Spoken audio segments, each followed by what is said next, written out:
Hi everyone, I'm Lindsay from Building Bluebird, and today I'm going to be sharing how to paint a carpeted room in 5 easy steps. We recently moved into our family home and I've been planning my son's bedroom makeover ever since. Now I'm excited to finally get some fresh paint on the walls. So let's get started. Here are the materials you will need. Drop cloths to protect your furniture and floor, paint tray and liner, and a paint cup and liner. Frog tape to protect the carpeting and achieve crisp paint lines. Spackle, an angled brush, an extension tool. You'll need a paint roller and the sleeve. Ceiling paint, trim paint, and wall paint. For the trim, I chose another standard white with a semi-gloss sheen. And for the walls, I chose Alabaster by Sherwin-Williams in a satin sheen. Another common sheen for walls is eggshell. For the ceiling, I chose a standard white in a flat sheen. Step 1. Prep the space for paint. Fill any holes with spackle and sand smooth once it dries. Use frog tape to tape down the carpeting next to the floor trim. This will allow you to paint the entire baseboard and avoid painting the tips of the carpeting. Apply frog tape around the window as well. Lie down drop cloths to prevent paint from dripping on the carpeting. Step 2.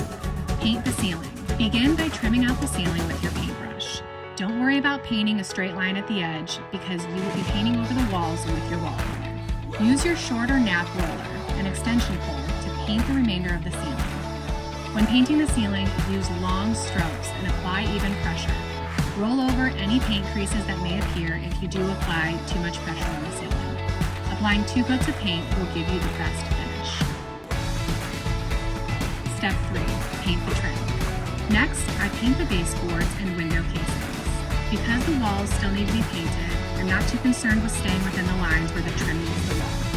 Apply 2 coats of trim paint to give you the best finish. After the second coat of paint on the window trim, I remove the frog tape while it is still wet to achieve a crisp paint. Step 4. Paint the walls. Begin by trimming where the wall connects to the ceiling.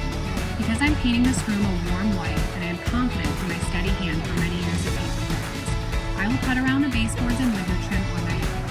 If I was not very confident in painting straight lines, or if I was painting a darker color on the wall, I would apply the yellow frog tape, which is best for delicate or freshly painted surfaces, and tape out all of the trim for a nice crisp paint line. Again, applying 2 coats of paint on the walls for full coverage will give you the best results. Step 5. Clean up. Fold up and put away any drop cloth used. Remove the frog tape from the curtain. Put your furniture back in its place.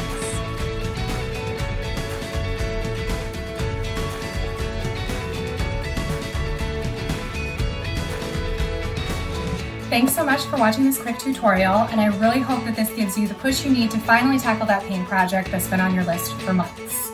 By using the right materials and prepping your space properly, you too can paint your home like a pro. Thanks so much for watching this tutorial and have a great day.